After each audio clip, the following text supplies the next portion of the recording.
On a déjà dit que la préoccupation de soi, qu'on peut également appeler esprit d'égoïsme, est la base de tous nos problèmes. On va voir pourquoi avec des exemples de la vie courante. Imagine que tu espérais avoir une promotion, mais c'est quelqu'un d'autre qui l'obtient.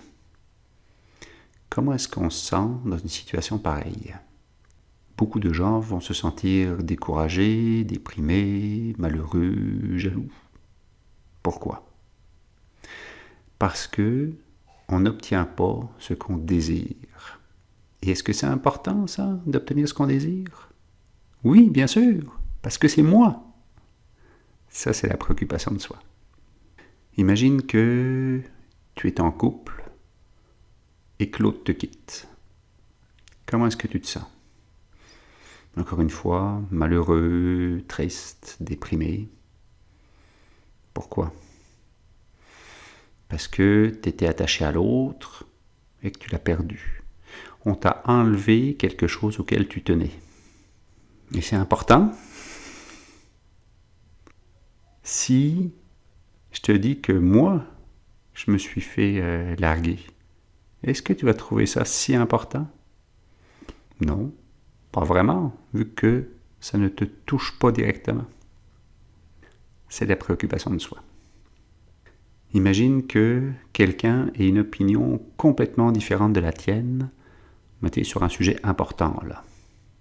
Es-tu prêt à écouter l'opinion de l'autre?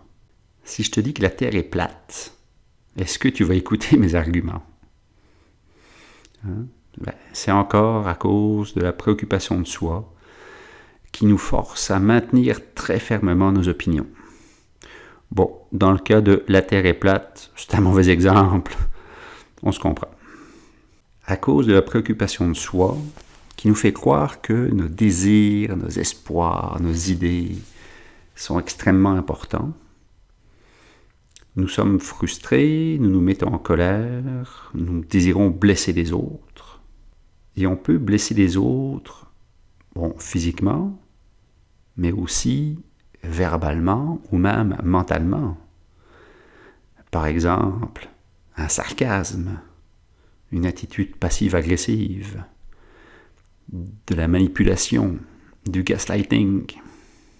La préoccupation de soi nous rend déprimés à chaque fois que nos désirs ne sont pas satisfaits ou lorsque nos ambitions n'aboutissent pas, ou si la vie ne prend pas la direction qu'on avait prévue. Si tu analyses les moments où tu es malheureux, tu vas découvrir qu'à chaque fois, tu éprouves une préoccupation excessive de ton bien-être. Je vais te donner un exemple personnel. Quand je suis fatigué, vraiment fatigué, là, je veux juste me reposer. J'en ai besoin, c'est important pour moi.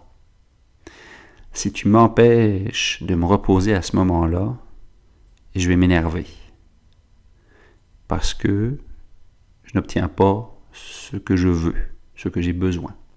Puis quand tu observes ça, on a pas mal de similitudes avec des enfants de 4 ans, quand tu y réfléchis. Bref, toute notre souffrance est due à la préoccupation de soi, qui nous fait croire que nos désirs sont si importants. S'il n'y avait pas la préoccupation de soi, il n'y aurait aucune base pour éprouver de telles souffrances. Si on veut s'attaquer à la source de tous nos problèmes, c'est la préoccupation de soi qu'il faut combattre. Ça ferait un très bel objet de méditation. Je te le répète, toute notre souffrance est due à la préoccupation de soi, qui nous fait croire que nos désirs sont si importants.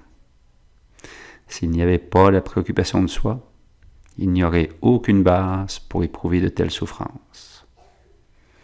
Si on veut résoudre tous nos problèmes, il faut s'attaquer à la source, et c'est la préoccupation de soi.